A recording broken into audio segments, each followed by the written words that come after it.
Hello and welcome back all the football fans to our channel. दोस्तों, वैसे तो football की दुनिया में कभी भी चर्चाओं और गॉसिप की कमी नहीं होती। कभी लीग्स तो कभी चैंपियंस ट्रॉफी तो कभी नेशनल कंपटीशन, पर इस बार चर्चा में है फीफा का नया और बड़ा क्लब वर्ल्ड कप। और इस बार जितनी चर्चा इस नए क्लब वर्ल्ड कप की हो रही है, उतनी ही चर्चा इसकी नई ट्रॉफी की हो रही है। फीफा के प्रेसिडेंट जियानी इन्फेंटिनो ने इस ट्रॉफी को लॉन्च करते हुए कहा कि ये ट्रॉफी क्लब वर्ल्ड कप की तरह inclusive, innovative, ground breaking and truly global है और इसे वर्ल्ड कप की ही ट्रॉफी की तरह रिमार्केबल बताया है। फुटबॉल की ग्लोबल गवर्निंग बॉडी फीफा ने इसे एक US based luxury jewellery makers Tiffany and company के साथ मिलकर डेवलप किया है। इससे पहले ये company major league soccers, US open और एनबीए जैसे प्रेस्टीजियस टूर्नामेंट के लिए भी ट्रॉफी बना चुकी है। तो दोस्तों, आखिर क्या है इस ट्रॉफी में ऐसा खास? क्या है इसका NASA, space, astronomy, periodic table और हिस्ट्री से कनेक्शन? और क्यों इस ट्रॉफी को मोस्ट इनोवेटिव और मॉडर्न ट्रॉफी कहा जा रहा है? जानेंगे ये सब कुछ डिटेल में। आप बने रहिए हमारे साथ इस वीडियो में।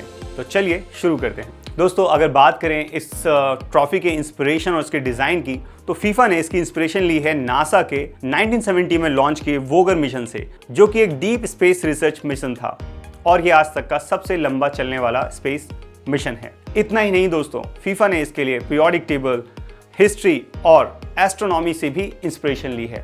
कैसे? चलिए देखते हैं। दोस्तों, इस ट्रॉफी के कोर में है एक सेंट्रल डिस्क और इसके सराउंडिंग में है 3 आउटर रिंग्स।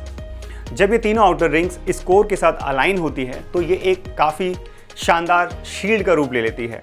पर वहीं जब एक state of the art mechanism के थ्रू इसे रोटेट किया जाता है इन आउटर रिंग्स को, तो एक स्फेरिकल की शेप ले लेती है, जो कि देखने में काफ़ी शानदार लगता है अगेन। दोस्तों, अगर इस ट्रॉफी के डिज़ाइन को देखा जाए तो ये काफ़ी यूनिक और एक मॉडर्न डिज़ाइन है। आज से पहले कभी इस तरह की ट्रॉफी नहीं देखी गई है। पर ये रिंग्स यूं ही नहीं हैं, इसमें हर रिंग के एक मायने हैं। दोस्तों, इन सब बातों को हम जानेंगे हमारी वीडियो में जैसे से हम आगे बढ़ेंगे। दोस्तों, इस ट्रॉफी के सैंक्टम सैंक्टोरम में है एक सेंट्रल डिस्क, जो कहने के लिए इस पूरी ट्रॉफी में सबसे छोटा है। पर इस छोटे से हिस्से में हिस्ट्री से लेकर स्पेस सब कुछ समाया हुआ है। चलिए देखते हैं इसमें क्या क्या है। दोस्तों, सबसे पहले इस सेंट्रल डिस्क के सेंटर में है फीफा के नए क्लब वर्ल्ड कप का एम्बलम, जिसके ऊपर इंग्लिश में, लेफ्ट स्पेनिश में और राइट में फ्रेंच में इसके विनर के लिए एक इंस्पिरेशनल मैसेज लिखा गया है। Those who held the trophy, history belongs to you. वो जिनके हाथ में ये ट्रॉफी है, इतिहास में वो दर्ज हो गए। दोस्तों, इसी सेंट्रल डिस्क में कुछ इस तरह की पीरियोडिक टेबल की डिज़ाइन को रखा गया है और उसमें कैटेगराइजेशन किया गया है। इसमें पास्ट से लेकर फ्यूचर को भी जगह दी गई है। इसी के साथ इसमें हिस्ट्री और एस्ट्रोनॉमी दोनों दिखती है।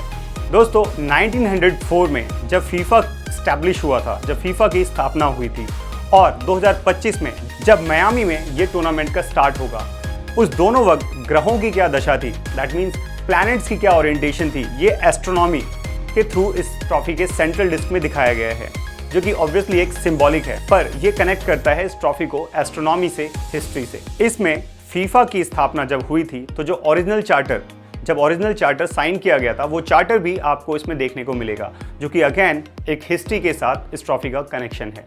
इसके अलावा इस ट्रॉफी में फुटबॉल से जुड़े इंपॉर्टेंट चीज़ें, जैसे कि सबसे पहले fans, grounds, players, goalkeeper clubs, boots, referee की विसल और ग्राउंड जिसमें कि प्रॉपर मार्किंग बनी हुई है, ये सब कुछ दिखाया गया है।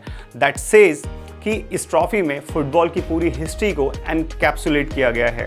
इसमें हर फुटबॉल से जुड़ी चीज़ को जगह दी गई है। अगर आप गौर से इन सिंबल्स को देखें तो ये अपने आप में एक हिस्ट्री को बताते हैं, ये अपने आप में एक लेगेसी को बताते हैं, ये हर सिंबल अपने आप में एक कहानी को बताते हैं। और फीफा ने इन सब को जगह दी है इस ट्रॉफी के सेंट्रल डिस्क में। दोस्तों, अगर एक तरह से देखा जाए तो फीफा ने इन सारे सिंबल्स को इस ट्रॉफी में जगह दे करके जितने लोग फुटबॉल से जुड़े हैं, चाहे वो फैन हो, चाहे वो प्लेयर हो, चाहे वो ऑफिशियल्स हों, उन सब के प्रति एक रिकग्निशन, एक आभार व्यक्त किया है, which is a very unique and applaudable thing. तो दोस्तों, सेंट्रल डिस्क के बाद अब बात करते हैं उसके ऊपर की पहली रिंग की। इस रिंग पर फीफा ने अपने सभी 215 मेंबर एसोसिएशंस के नाम दर्ज किए हैं और ये अगेन एक रिकग्निशन है उन सभी मेंबर एसोसिएशंस को जिनसे मिलकर फीफा बनता है, which is a very inclusive thing, जिससे हमें पता चलता है कि ये different culture, different region, different nations को किस तरह से एक्यूमुलेट किया गया है इस फीफा क्लब वर्ल्ड कप के अंदर। और ये सभी 215 मेंबर एसोसिएशन के नाम 13 डिफरेंट लैंग्वेजेस में लिखे गए हैं, जिसमें से कि एक हिंदी भी है। और इससे इस ट्रॉफी की, इस क्लब वर्ल्ड कप की इंक्लूसिविटी का पता चलता है। दोस्तों, फर्स्ट रिंग के बाद अगर हम ऊपर की तरफ जाएं तो जो उसका सेकंड रिंग है, आप वहां पे देखें काफ़ी सारा स्पेस खाली है। जैसे कि सेंट्रल डिस्क पे काफ़ी मार्किंग थी, सेकंड डिस्क पर 215 मेंबर एसोसिएशन के नाम थे, पर इस डिस्क पर पूरा स्पेस को ओपन रखा गया है। ऐसा क्यों? ऑब्वियसली आप सही सोच रहे हैं। ऐसा इसलिए कि जब कोई क्लब इस फीफा क्लब वर्ल्ड कप को जीतेगा, उसके एम्बलम को इस पर मार्क किया जाएगा। और ये इतनी सारी जगह इसलिए क्योंकि ये सिर्फ एक एडिशन के लिए नहीं, बल्कि नेक्स्ट 24 एडिशन के लिए है। That means 24 × 4 96 years. ये ट्रॉफी अगले 96 ईयर्स तक के लिए बनाई गई है, जो कि काफ़ी फ्यूचरिस्टिक अप्रोच है, जो ये भी बताती है कि इसके प्रेसिडेंट फीफा इस टूर्नामेंट को लेकर के क्या सोचते हैं। तो दोस्तों, अब अगर बात करें हम इसके आउटर मोस्ट रिंग की, तो जैसे कि आप देख रहे होंगे, इसके आउटर मोस्ट रिंग पर इंग्लिश, फ्रेंच और स्पेनिश में क्लब वर्ल्ड कप लिखा गया है। इसके साथ ही ये सेम मार्किंग ब्रेल में भी की गई है, जो कि अगेन इसकी एक इंक्लूसिव अप्रोच को दिखाता है।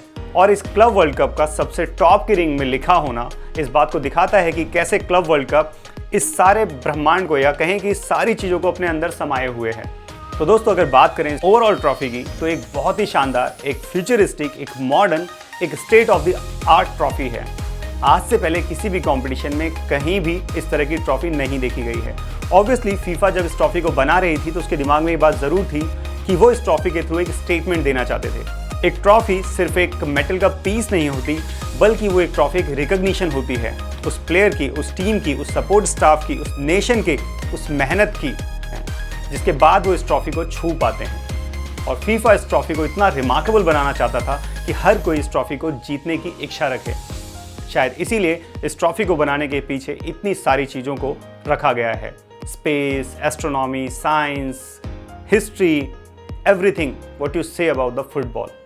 तो दोस्तों, ये था फीफा की नई क्लब वर्ल्ड कप ट्रॉफी का इवैल्यूएशन हमारी तरफ से। आपको ये ट्रॉफी कैसे लगी, इसके डिज़ाइन को आप कैसे देखते हैं, आपका क्या मानना है इससे जुड़ी चीज़ों को लेकर के, आप हमें कमेंट करके ज़रूर बताएं। आपकी राय बहुत मायने रखती है। और अगर आपको हमारी वीडियो पसंद आई तो प्लीज़ यार लाइक, शेयर एंड सब्सक्राइब जरूर कर लें। जल्द ही मिलेंगे फिर एक नई वीडियो में एक नए आइडिया के साथ। Till then, stay happy, stay blessed and support football. Thank you so much.